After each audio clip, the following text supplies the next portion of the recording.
মনসা, তোমাকে তুমি ধনুচি জোগাড় করে রাখতে বলেছিলাম, দেখেছো? হ্যাঁ রেখেছি। তাহলে যাও, চারিদিকটা ধোয়া করে দাও। কোথায়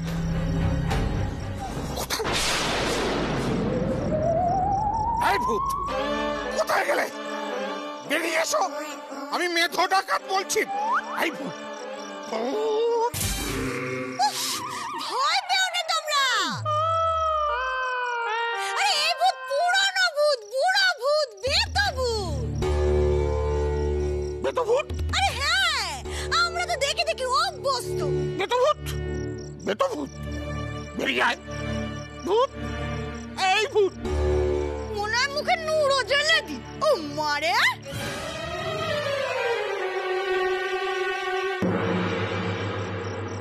পিসি,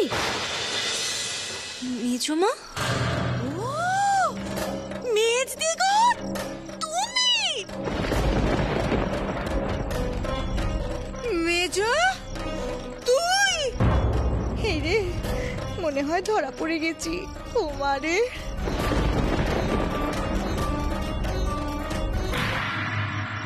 ও গণেশের মা, ডাকাতদের এই মোহরের খবর তাহলে তুমি দিয়েছো? ভাই, তার মানে গণেশের মা জেলে যায়নি, না গিয়ে ডাকাতদের দলে নাম লিখিয়েছে।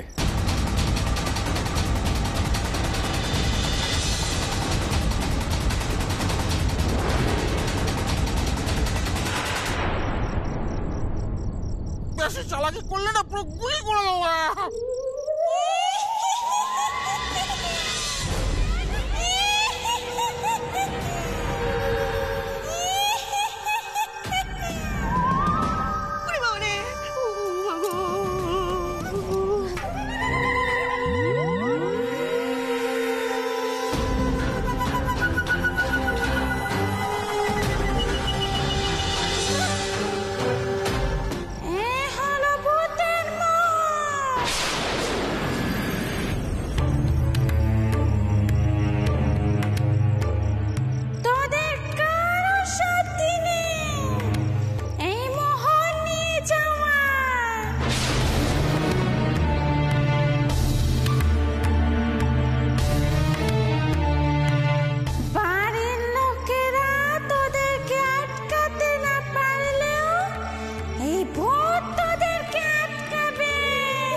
এবার আঁকে আঁকে আমি তোদের ঘাড় মটকাবো। দূর হট, ডাকিনি যোগিনী চিনি মিনি রাত্রি।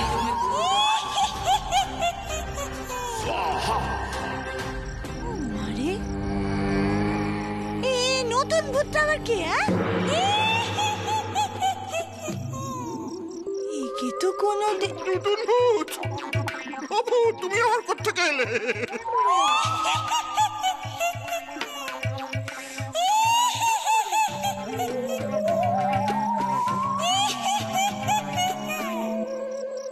শুধু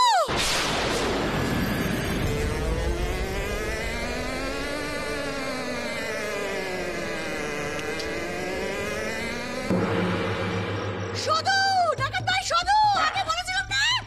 এই দেখো আবার ছদ্মবেশ নিয়েছে। কেউ ভয় পেও না। ওই শুধু ভয় পেও না, তোমরা ভয় পেও না। ও মরে বিনীত তো বিপদ হতে পারে। আগেই বলেছিলাম, বাধা দেওয়ার চেষ্টা করলে খুব খারাপ হবে। একদম গুলি করে দেবো। কোথায় যাচ্ছ তুমি? তুমি কোথাও যাবে না। ও মরছে, মরকে যাক। মোহরের সাথে সাথে সতীনও চলে যাবে, তুমি কিন্তু কোথাও যাবে না। মনসা, ছাড়ো আমাকে। না, এই মঞ্চা চার চার ওর হাত চার। শঙ্কর, শুধু যেটা সবার পকেটে রাখতে বলেছিল ওটা বের কর।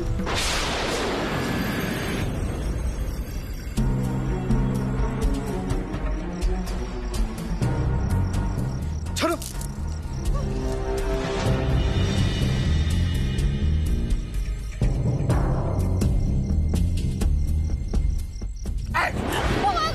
সাবধান, গুলি করে দেবো।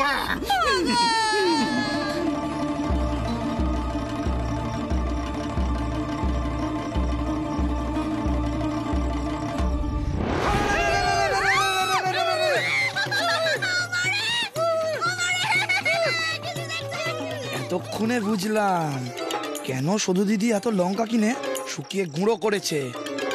আক্রমণ!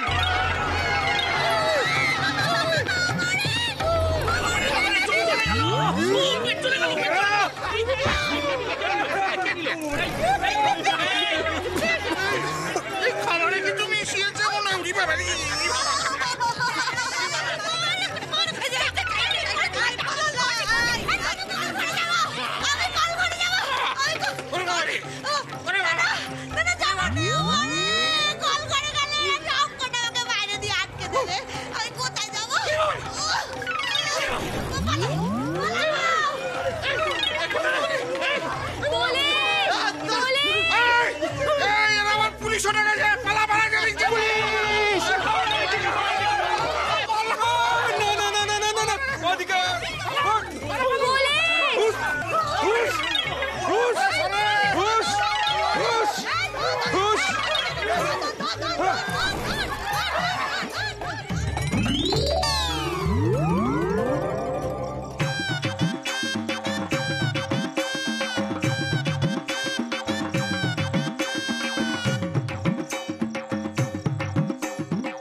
সদুমা, বলছি যে পুলিশ কোথায় রে মা?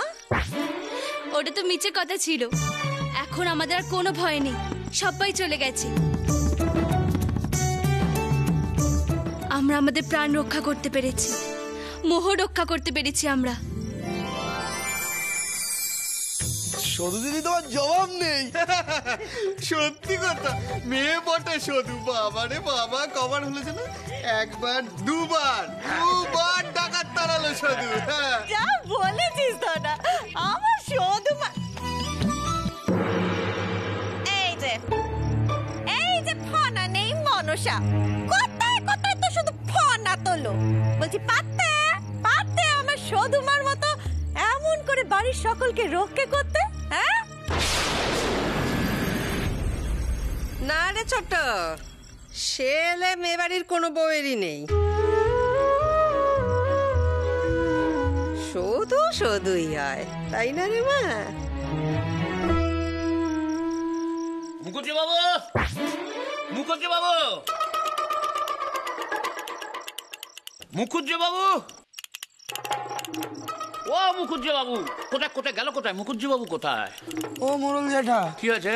কোন মুখুজ্জি বাবুকে ডাকবো বলুন তো? মানে দেখুন, হ্যাঁ, দাদু মুখুজ্জে, মুখুজ্জি, বাবা মুখুজ্জে, হ্যাঁ, কাকা মুখুজ্জে, হ্যাঁ, জ্যাঠা মুখুজ্জে, হ্যাঁ, দাদারাও মুখুজ্জে, হ্যাঁ, আমিও মুখুজ্জে। তা তো বটে। তাহলে কোন মুখুজ্জি বাবুকে ডাকবো বলুন? এই রে, সবাইকে না? সবাই, হ্যাঁ সবাইকে, সবাইকে। আসলে দেখতে এসেছিলাম তোরা সব ভালো আছিস তো। আসলে ওই মেয়েটো ডাকাত গায়ে পড়ার পর আমরা তো সবাই ঘরে ঢুকে গিয়েছিলাম পরাণের ভয়ে। তারপর ওই দরজার ফাঁক দিয়ে, জানলার ফাঁক দিয়ে দেখলাম ডাকাতগুলো সব বাপরে মারে বলে পালাচ্ছে।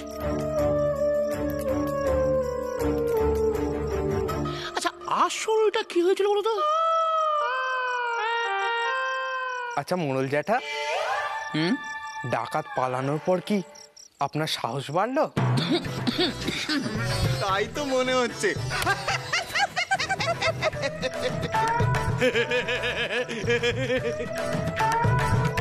আসলে কি হয়েছে দেখুন, মানে আসলে কি সত্য, আসলে কি হয়েছে সেটা জেনে আপনার কি হবে? হ্যাঁ, এই বাড়িতে ডাকাত করার মূলে তো আপনি। আমি আগে আপনি এই বাড়িতে মোহর আছে, মোহর আছে বলে এমন চিৎকার জুড়ে দিলেন যে শেষে ডাকাত হয়ে এলো মোহর খুঁজতে। কি মানে মোহর সব নিয়ে গেছে? মোহন নিয়ে যাবে? আমার অমন বৌমা থাকতে বাড়ি থেকে মোহন নিয়ে যাবে কার সাথে?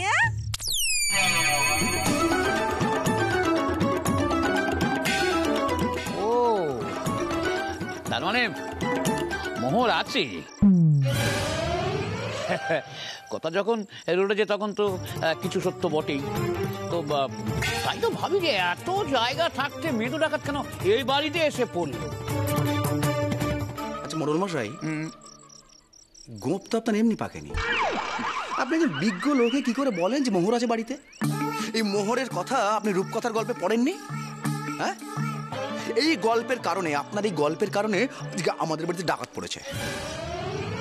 আমি তো সেই কথাই বোঝাতে চাইছি মোড়ল মশাই, আপনি ভুয়ো খবর এমন ভাবে ছড়ান না। আরে ওই দেখো, আচ্ছা এখানে এসে মোহর না পেয়ে ওরা তো আর এমনি ফিরতো না, রাগের মাথায় গোটা গ্রামের সব বাড়িতে লুটপাট করতো। আরে সেই জন্যই তো আমাদের সধুমা ওদের চোখে লঙ্কার গুঁড়ো দিয়ে দিয়েছিল। ও সধু না, হ্যাঁ, ও হচ্ছে এই সময়ের মাতঙ্গিনী হাজরা।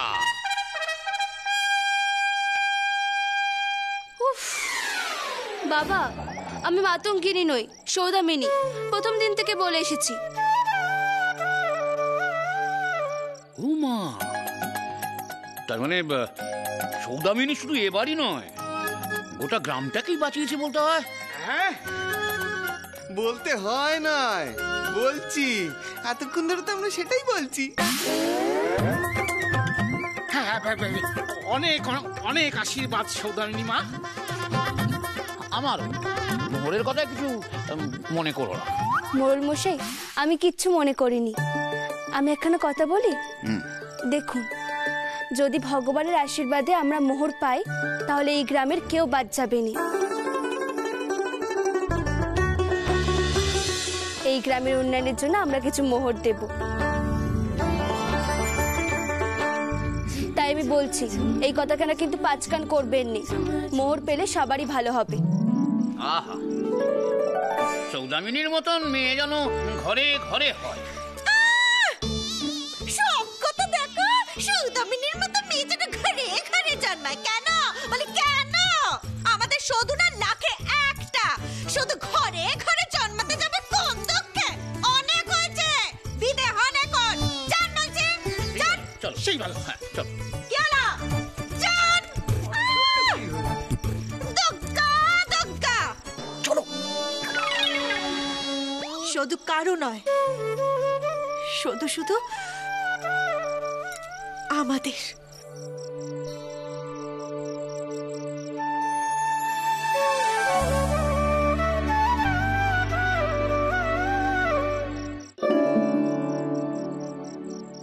কি বুঝছো লোক? জানো তো প্রতি কেমন একটা ফাঁকা ফাঁকা লাগছে। আমাদের মেয়ে কেমন বদলে গেছে। তুমি দেখো, মিনির চরিত্রের আর ছিটে ফোটাও বৈশিষ্ট্য ওর মধ্যে নেই। ঠিক বলেছ লোকু। আচ্ছা লোকু, আমার বেবির ভাগ্যে কি এটাই ছিল? ওর কি লাইফস্টাইল ছিল, কেরিয়ার ছিল, বেবি মিনি একজন স্টার ছিল। ও সবকিছু ভুলে গেছে। এই একটা মিডল ক্লাস ফ্যামিলিতে এসে সেকেন্ড ওয়াইফ হিসেবে নিজের লাইফ কাটাচ্ছে, ভাবতে পারছো তুমি? চলো তো লোকু, সবচেয়ে বেশি কষ্টের কি বলো তো? ও এই লাইফস্টাইলে খুব হ্যাপি, ও ভালো আছে। মনে হচ্ছে যেন আমরা ওকে বেঁধে রেখেছিলাম, আমাদের কাছে ও বন্দি ছিল। এখনো ফ্রি বার্ড, নিজের ইচ্ছা মতো সবকিছু করতে পারছে, ভালো। কেঁদো না তপতি, একদম কেঁদো না। দেখো মিনি যেখানেই থাক, যেভাবেই থাক, ও অন্তত ভালো আছে, তাই না? আর তপতি মিনির এই ভালো থাকার জন্য আমাদের যা যা করণীয় আমরা তাই করবো। আমরা সব রকম ভাবে ওকে হেল্প করবো। তপতি,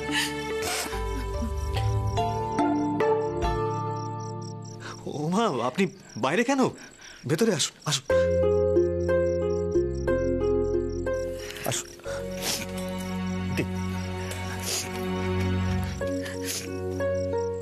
আপনারা ভাববেন না মানুষের জীবনে কখন কি ঘটবে, সেটা তো কেবল ভগবানই বলতে পারে।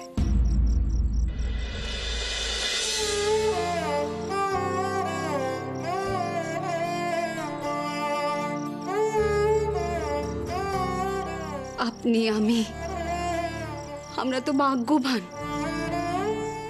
যাই ঘটুক না কেন, আমাদের মেয়েটা আমাদের চোখের সামনে আছে।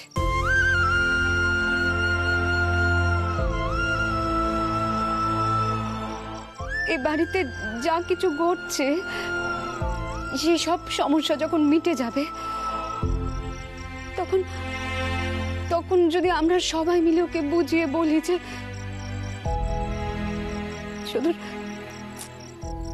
শুধুর পুনর্জন্ম হয়েছে,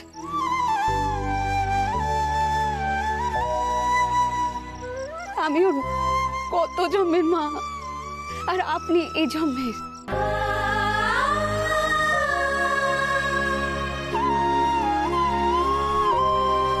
শুধু ঠিক বুঝতে পারবে, দেখবেন।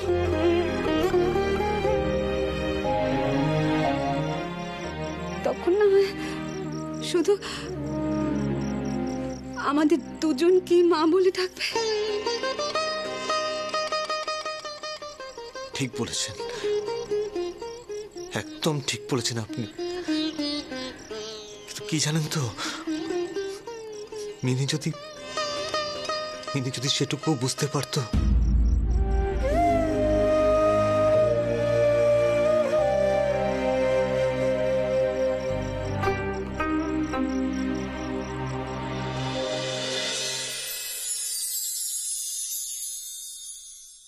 এই তোমাকে বলছি, একখানা কথা পরিষ্কার করে বলো তো, এই মোহর কি তোমার একার? সে কথা আমি কখন বললাম বাপু? এই মুহূর্তে গোটা পরিবারে। তবে আজই তার বাটোয়ারা করো। গোটা পরিবারের সম্পত্তি তুমি একা জলে দিতে পারো না। আজকে সরকারি লোক আসছে, কাল ডাকাত আসছে, পশু পুলিশ আসছে, তুমি কি করছো? সমানে লুকিয়ে যাচ্ছ। যদি মোহর হাতছাড়া হয়ে যায়, তখন সবাই মিলে কি করবে? আঙুল চুষবে?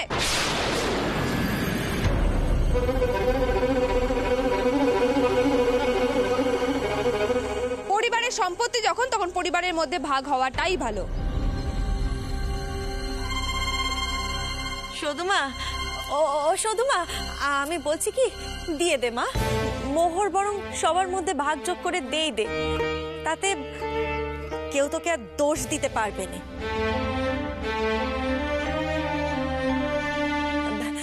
যার ভাগের যেটা পড়ে তাকে সেটা বুঝিয়ে দে। তারপর যদি সে তার ভাগটা যত্ন করে রাখতে পারে তো থাকবে, আর যদি রাখতে না পারে সে বুঝে নেবে। অন্তত তোকে তো কেউ দোষ দিতে পারবে না। আমি চাই না আমার বৌমাকে কেউ এমন করে দোষ দিক, কথা শোনা। শুধু চোখের সামনে মোহর, এদিকে যাত্রা দল খোলা হচ্ছে না, তুমি দিয়েই দাও। আমিও কলকাতাটা বাড়ি দেখেছিলাম, ওই বাড়ির মালিকের সঙ্গে দর কষাকষি চলছে আর কি। এই সময় যদি নগদটা নিয়ে যেতে পারি তাহলে পেয়ে যাই আর কি, কারণ গঙ্গার পাড়ে ওরকম দামে তো আর বাড়ি পাওয়া যাবে না। এনাদের তো কিছু বোঝানোই মুশকিল। সবাই যে কেন আমার খেপে গেলেন কে জানে। আবার কোথায় গেল? ধরো না, দেখতেই তো পাবে।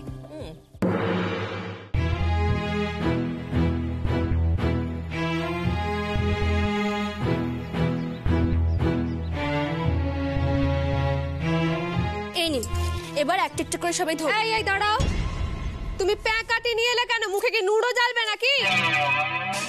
উফ মনসা, তুমি একটু চুপ করে দেখিনি। এই না ধরো। মেজো ঠামশাই, এই নিন। কি করবো? নিন নে। এই নিন বড়দাদা। নাও পুতুর, নাও। গনসা নাও। এবার আপনারা সবাই এগুলো ভাঙুন দেখিনি।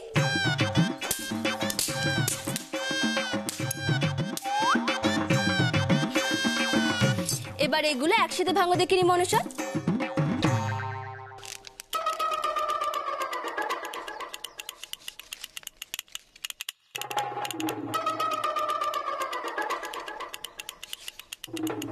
ভাঙছে না তো।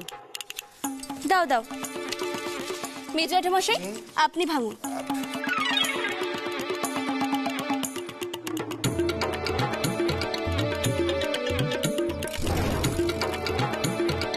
হচ্ছে না, হবে না। দিন দিন, আমাকে দিন। এ নিন বড়দাদা, আপনি ভাঙুন।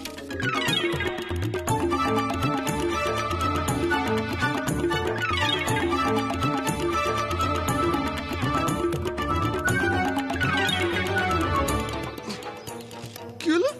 হচ্ছে না কেন? হবে না কেন বলুন তো? কারণ এগুলো সংখ্যায় বেশি। আমি যদি সবাইকে মোহর ভাগ করে দিই তাহলে সবাই অল্প অল্প করে পাবেন, তাতে সহজেই খরচ হয়ে যাবে। আর আমরা যদি একসাথে এক জায়গায় মোহর খরচ করতে পারি তাহলে দেখবেন আমরা ভালো কিছু করতে পারবো।